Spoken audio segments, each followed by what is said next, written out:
computer. All right.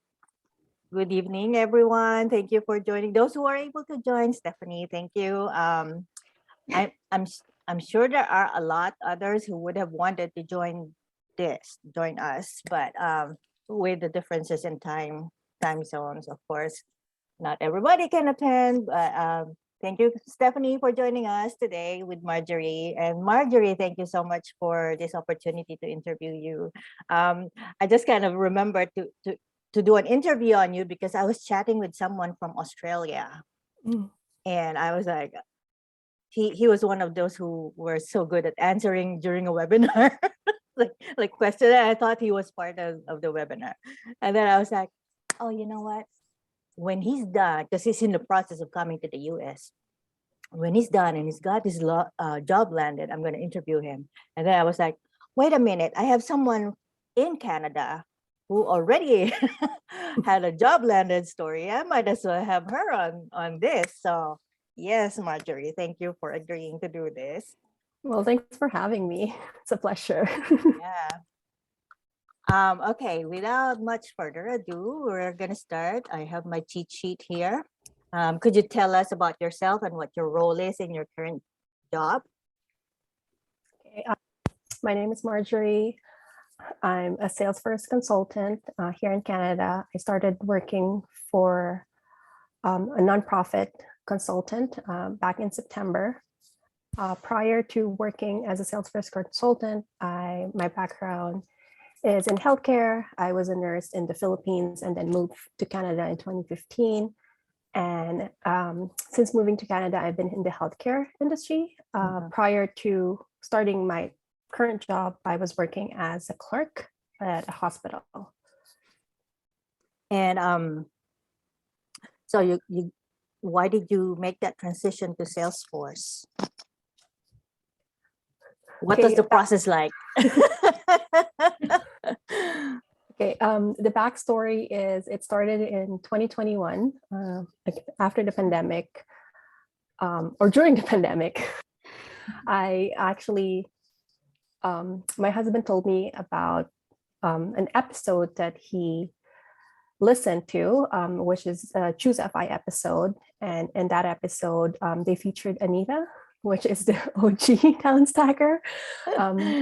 Her story inspired my husband for me to at least try talent stacker because it was something that he said that I might be interested and it might be a good fit for me because I like technology, I like configuring stuff, I like figuring stuff on my own.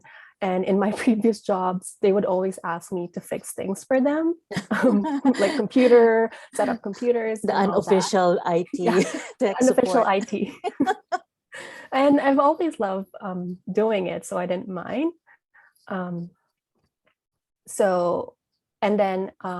Because prior to going into Salesforce, I was planning to go back to school to pursue my nursing career.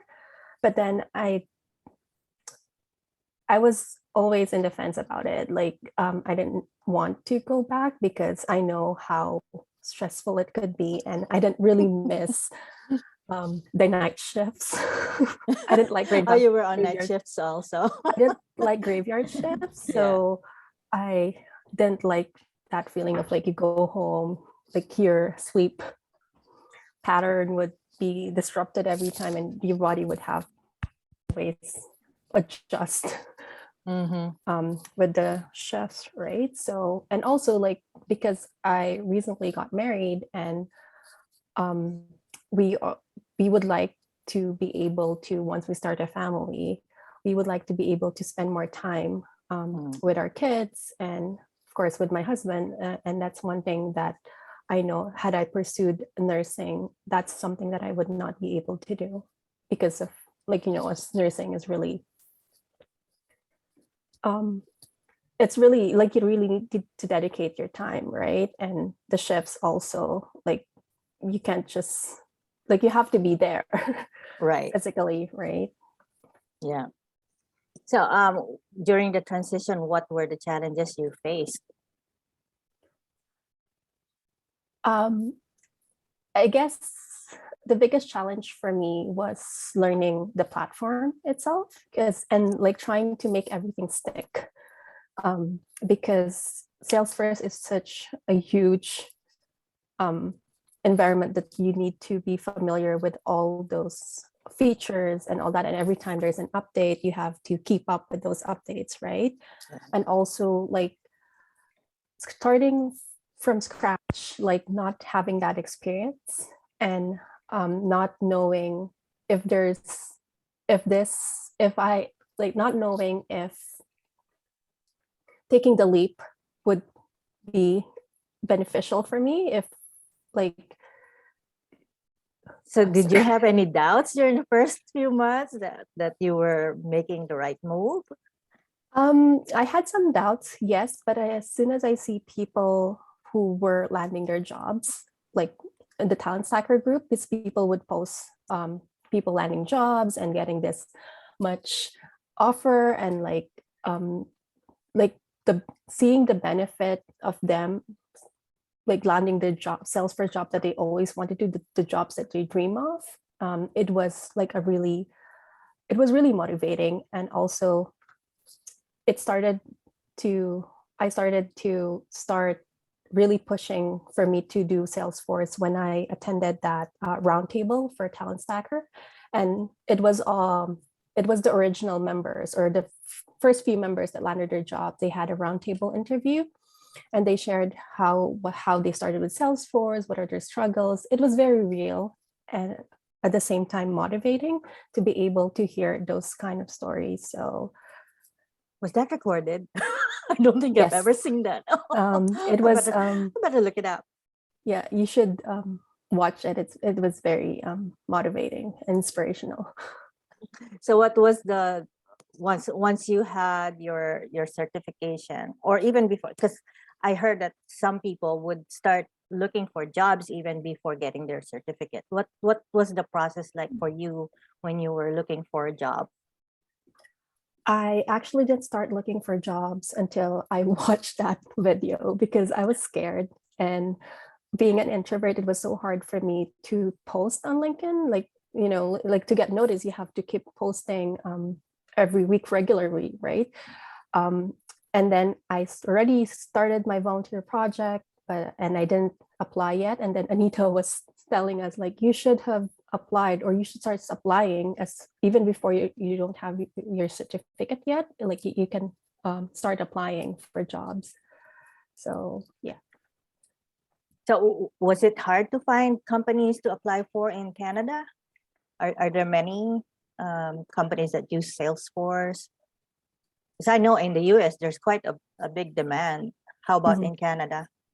I think there is a big demand here in Canada as well, but like with my experience, I didn't really have with my experience, I didn't really like landed a job right away. I had to like apply to multiple companies, and I had to reach out and ask for people if they know somebody or if they're hiring. And also I attended a Dreamforce, or the career fair by Salesforce. I attended that one. They do it twice a year. And I met a recruiter in there, and then he said he was going to reach out after the career fair, but then nothing happened. I was so sad about it, because like I was totally like, ghosted you. Yeah, I was hoping, because it was really like during the career fair, I was so excited, because as soon as I entered their booth, he did a one-on-one with me, because I said, oh, I have a background in healthcare and all that, and I want to do Health Cloud. And then as soon as he heard that, he said, oh, can we get one-on-one? And then we chatted a bit, and then, oh, I'm going to reach out to you after this career fair. But then it never happened, and then messaged him twice. Nothing. Oh, that's sad. But then again, I guess everything happens for a reason, because I'm very happy where I am right now. Like my company, my boss is very supportive. So was it pretty much because right now I'm job searching, and it's pretty much a roller coaster. Really, it's like so emotionally stressful. So it is. So how was the process like for you? how long did it take you applying for jobs, and what was the process like? Because I've had companies that did more than 3 interviews. It's so it's so tiring. How was it for you? Uh, for me, it was challenging because the market in Canada, I guess it's not as hot as the one in the US, because some people, like I see in the post in the talent stacker, like they get interviewed and then they get hired right after. In Canada, I had to apply to multiple companies. I had to sign up with all those, with Indeed, but with all those things. And then I think two recruiter reached out to me. The first one, as soon as he heard like I didn't have any experience, he's like, okay, I'm out, like right away. I felt like it was really rude. He's like, oh, okay, bye. Like you're not the one I'm looking for. I felt that way. It's like, and then the second one, he was really nice. He was really supportive, and he gave me some tips on how to land jobs. That's nice. Even if he said like, oh, you're too fresh or too raw, like you're not the one that I'm looking for, but then he gave me some insights on what to do and like what to pursue, the certificates and all that. So I really appreciated his time and effort. Like even if I wasn't the one he's looking for, he spent at least 15 minutes talking to me. Do you still have his name? Yes. That's good. If you don't mind, we'll share it with the others. Sure. Yeah, I can maybe send it to you. Yeah, Later. Yeah. And then for the job searching, I only had 2 interviews. The first one, this is so funny, or like, it's just my tip: don't do 2 interviews back to back if you're looking for, because that's what I did. The first interview, I think it was for an hour, and I was at work. Okay, I was at work. Oh my God. It's lunchtime. Oh, so I know. Like I think it was 30 minutes, and then after that, I took the other half of my break to do my second interview. So the first interview,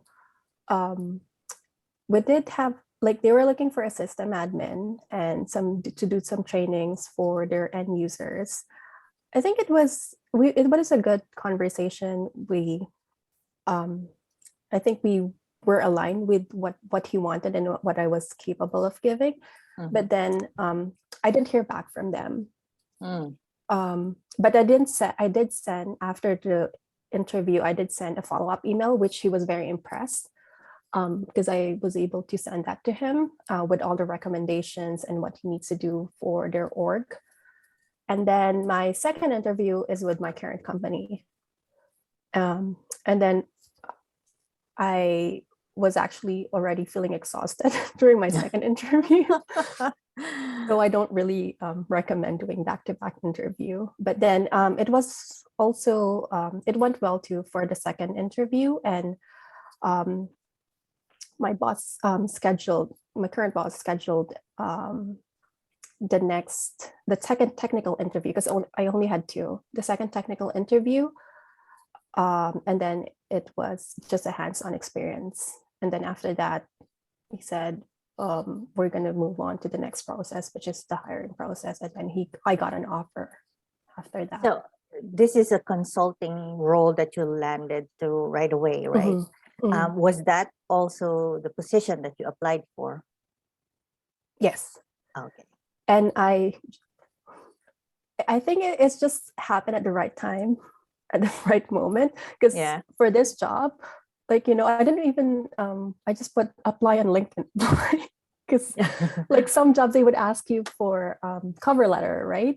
This one, I was just like, okay, I didn't apply. And then within the day at 5 p.m. or I think 5:30, I still remember, I got the email like, oh, would you be interested in interviewing for this sales consultant? And That's of course, cool. I'm like, oh, I said, oh yeah, right away. Finally. Sometimes After all those no's. expect it, huh? Yeah. And because I think I applied with so many position or companies, and most of the time I don't even hear back from them. Mhm. So it was really something that is exciting. It was like same day you got an email like they want to interview you. Mhm. So what were the positions you were applying to during that time? It was mostly system admins, and then I think few consulting roles, but then most of the consultant roles they were looking for people who have more experience, at Mhm. least 1 to 2 years. So you had a training program in that company that you had to go through training to become a consultant for how many months? How was the process? No, it was like learn as you go kind of thing. My boss is super supportive. He's Yeah. super supportive. Like I always go to him and have questions, but then he lets us. That's one thing I like about the company that I work for because they support our growth. He trusts us and he believes in us that we can do it. And if we have questions, I can reach out to him or I can reach out to my colleagues because I have my colleagues, they're 2 talent stackers. Like we are 3 in the company, That's and 1 talent good. stacker. Yeah. So Yeah. how would you transfer your soft skills from the healthcare industry to what you're doing now?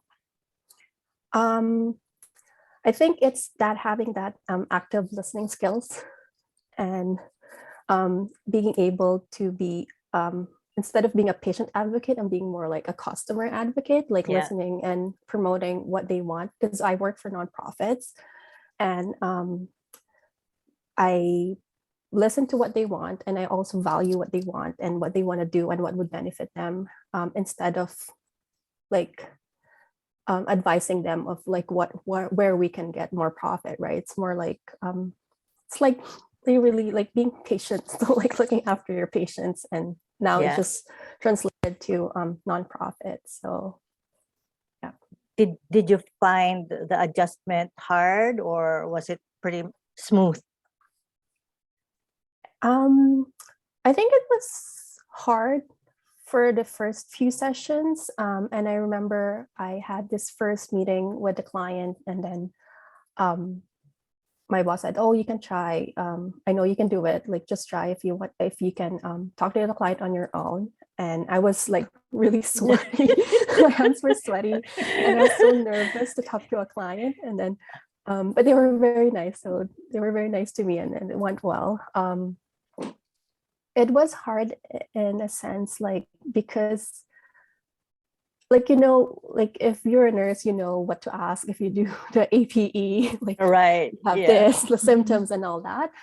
And when you do Salesforce, it's a different kind of questions, and sometimes you don't know what to ask right away, Mhm. right? It's for you Mhm. to be able to answer, understand the user requirements and stories. So um, I think that's one thing. And also learning flows was one thing that I'm still struggling with sometimes, but I know that I think I'm slowly getting there. But yeah.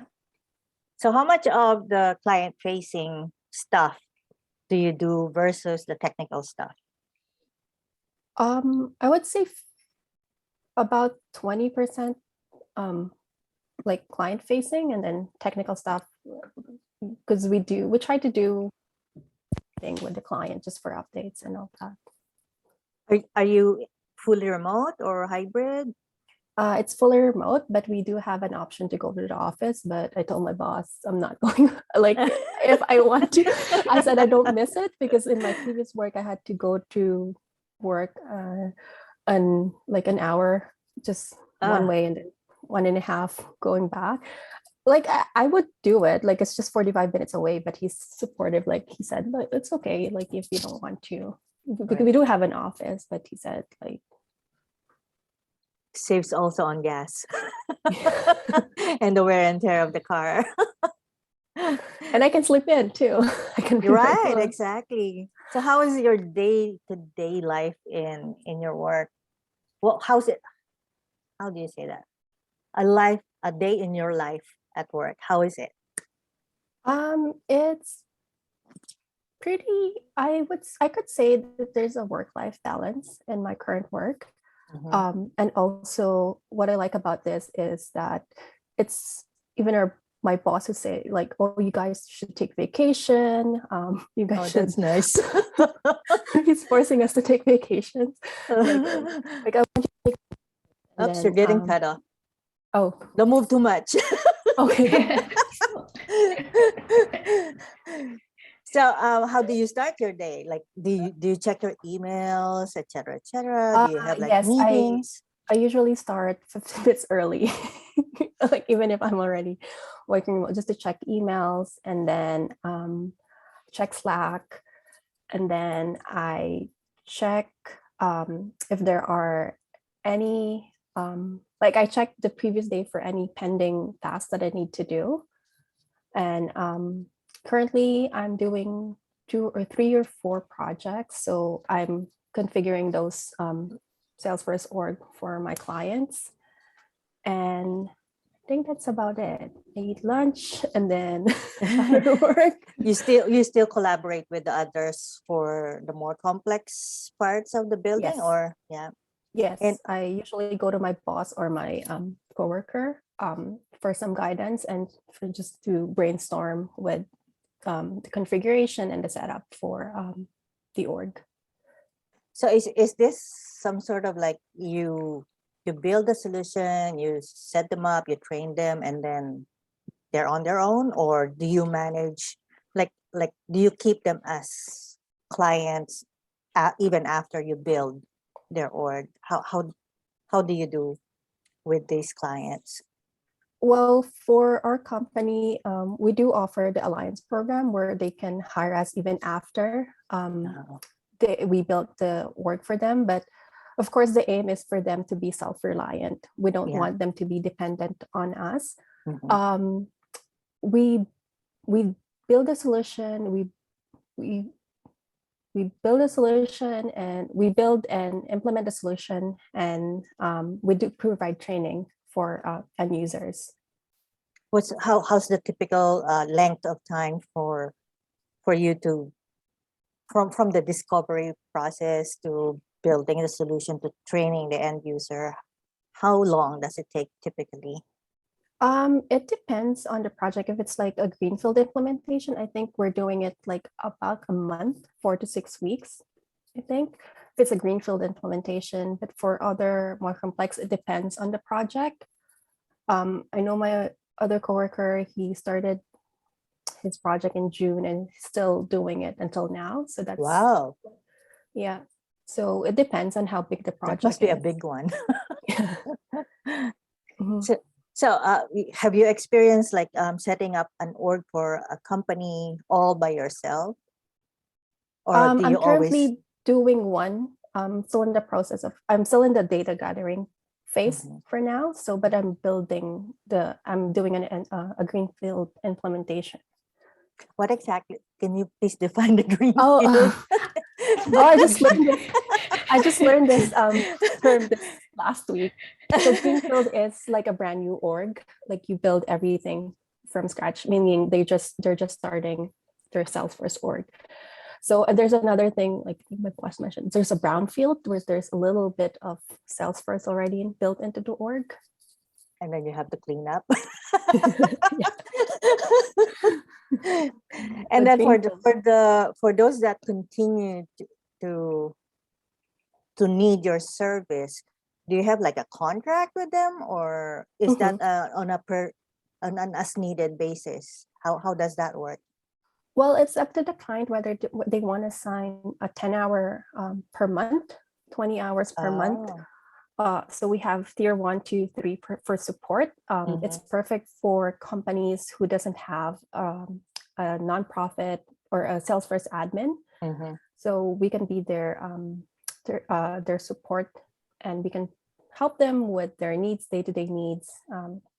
And then the length would depend on them, whether they want to do 1 month, 2 months, or 3 months. But I think the minimum is 3 months. So at least we will be able to build the connection and understand the user requirements and the company, because it's hard to understand something if you only have a month of working with them. Yeah. Okay. Let me So nervous. I haven't been looking at my cheat sheet. There's just so many things that I want to know in your part, because well, I've been hearing some of the process here in our side, like uh the different types of positions that you can apply for, and because of these interviews that I've been having lately, I'm also learning as to the different processes depending on the companies. So yeah, I'm and now that you mentioned that you sometimes will provide like 10 hours per week of service to someone, it's like, so when later on, if you decide to be an independent contractor, you probably can do something like that too. Will there be like a there's probably something like a non-compete clause in your contract with your company, huh? I would Yes, think, yeah. yes, it's part of it. Mhm. Okay. So nervous, like I'm stuttering. Just don't shake too much because I don't Okay, know what's wrong we're with gonna lose the audio. Okay. What do you like most about your job, and what do you like the least? Um, what I like the most is I'm able to learn on my own. At the same time, there's a lot of opportunity for growth, and learning. I learn something every day, and um, the work environment with our team is just so great. Like everyone is so supportive. Um, I know that I can always ask for help, and we have this thing that we can be vulnerable with each other. Like if you don't know something, you can always ask for help. Don't feel like there's no one to help you and like you're alone. Like we got this, we're in this together, and we're gonna learn from it. Like a year from now, we're gonna be good. Like we're gonna pass this stage. So don't feel bad. And what I like about it is also that feeling of when the clients appreciate what you do, when they're very thankful. And that's one thing also like I like about nursing.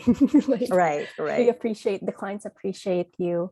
And that's one thing. And also to be able to make an impact with the nonprofit, like they do so much for the community, right? So like we as consultants, we do our part to help them, for them to be able to continue their mission. So So what do you like the least? uh, It's okay if you don't want to talk about what you like the least. I don't like validation roles. I don't like formulas. I'm starting to love flows. So, and really the Salesforce Ohana community is so great. Like I always post something on the Salesforce Ohana for like And flow help. and at some point you got some swag from the Trailblazer community group for answering questions, right? Yes, it was Yes. my way of giving back to the community. I was an awesome admin, and for helping other trailblazers, answering their questions and all that. Yeah, so cool. Anyway, okay, so as we're wrapping up this night, do you have any advice for other ex-healthcare workers making the transition? My advice would be don't feel overwhelmed because you're learning something new. I know sometimes it's hard, and we are hard on ourselves if we can't figure out things right away. And always remember that you were able to make it through nursing school, which is hard. You'll be able to make it learning Salesforce, and the transition is not going to be easy. Finding a job is not going to be easy. It's not going to be a walk in the park. But the benefit is when you land a job, you're gonna appreciate, and you're gonna be happy that you made the transition, because you'll be able to spend more time with your family. You'll have the flexibility and all that. But of course, it's not going to be easy, but it's going to be worth it in the end. and just practice self-compassion. I love that part. Yeah. Practice self-compassion. And sometimes it's okay not to know everything, because you're not going to know everything in one day. And you have to learn to just be okay not knowing everything. It's fine. Google is there. That's what it's for. Google will be your best That's a friend. great advice. Mhm. Yeah, one thing that I've come to realize since leaving, well, when I decided to leave nursing, was you really have to take care of yourself. Otherwise, you can't take care of others effectively. Mhm. Yeah. I All agree. right. Stephanie, do you have any questions for Marjorie? Not many. I'm so glad, Lori, that you were able to come in and say Greenfield, because I'm still kind of touching and stuff. And I was like, oh, Greenfield, haven't heard that terminology. Not sure what that is. So I jotted it down.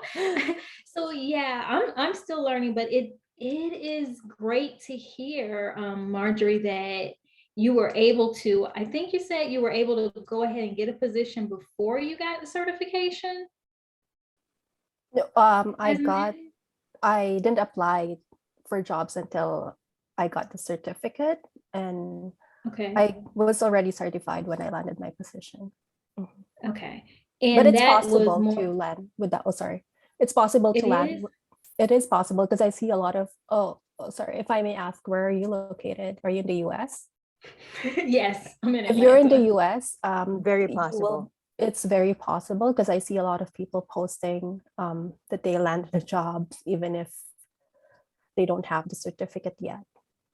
Oh, wow. And see, Okay. I guess I have gotten a little bit caught up in, because I kind of looked at Salesforce a couple of years ago and actually went through some of it. So I wasn't on any track or with any group, like everybody went together. So that's why I said, like, this year, I don't know how I caught Lori. It was maybe a post or something she did. And I was like, let me just slowly start looking at that again and not going completely gung-ho. And so it's like anytime I can catch a little meeting or something, I'm like, okay, let me do it in bits and pieces, because I'm also like job searching. But then I was like, well, I don't think I can apply for a job within Salesforce if I'm not certified, or I don't have that administration, or I haven't gone through so much of it. And so I'm kind of trying to choose, like, what do I do? Do I do admin certification? Then I had done a little bit in health cloud, and I'm like, what is this? So yeah, I'm still trying to learn. So it's good to hear that even like consulting, that